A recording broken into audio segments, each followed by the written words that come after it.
My cheerleading squad was trying to raise money for new uniforms. As head cheerleader, I had taken it upon myself to sacrifice my Saturday and go door to door asking for donations.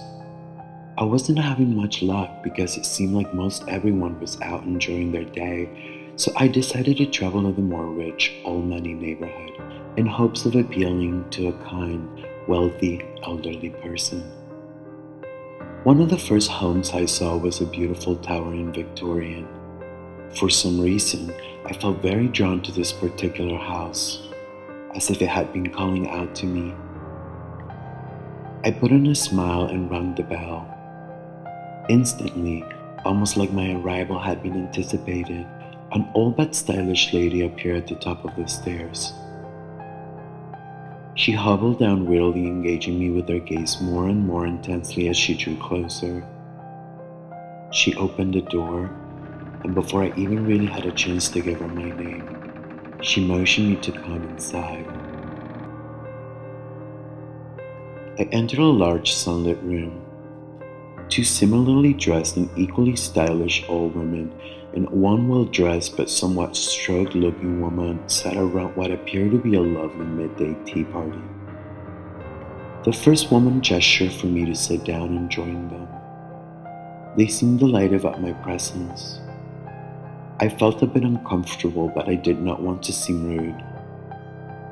The two similar women seemed to bubble over with excitement as they poured my tea. I looked to the other woman and saw she was slumped over, staring at me with vacant eyes and salivating on herself. I was beginning to feel a bit uncomfortable. I cast my eyes over the woman who greeted me, and she saw eyes fixed upon me with a confident smile. I felt as if she was reading my mind and telepathically communicating that I should stay. I took a sip of the tea. It tasted terrible. It was bitter, and my mouth began to go numb. I looked at the other ladies around the table. They could barely contain themselves.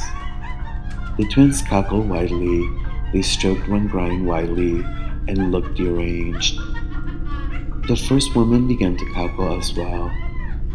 Their faces began to twist and distort, their features becoming horrifically more pronounced. They lifted the lid of the teapot, laughing hysterically, as they pulled out the despicable contents. A rusty nail, a dirty used thong, and worst of all, a bloody tampon. I could not longer feel my body. I sunk into the floor as the entire atmosphere of the room transformed into a cave-like chamber of hell. They gathered over me. They chanted and spoke in tongues, waving their hands and curling their crooked fingers about me. The feverish torment swelled to a traumatizing crescendo as the lethargic, drooling old woman reappeared, but this time as a demonic goat witch. Paralyzed, I screamed internally as she came upon me and delivered the devil's kiss. Next I knew, I was back at the sunny tea table, seated as if nothing had happened at all. The table was still arranged nicely, and the women looked just as they first had. They acted as if nothing strange had happened, but I remember it all vividly and burst out of my chair trying to escape. The head witch rose up as I did and produced something from her bustier.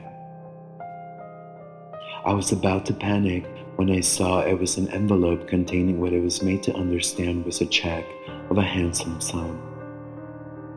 I snatched it up upon her insistence and fled the house.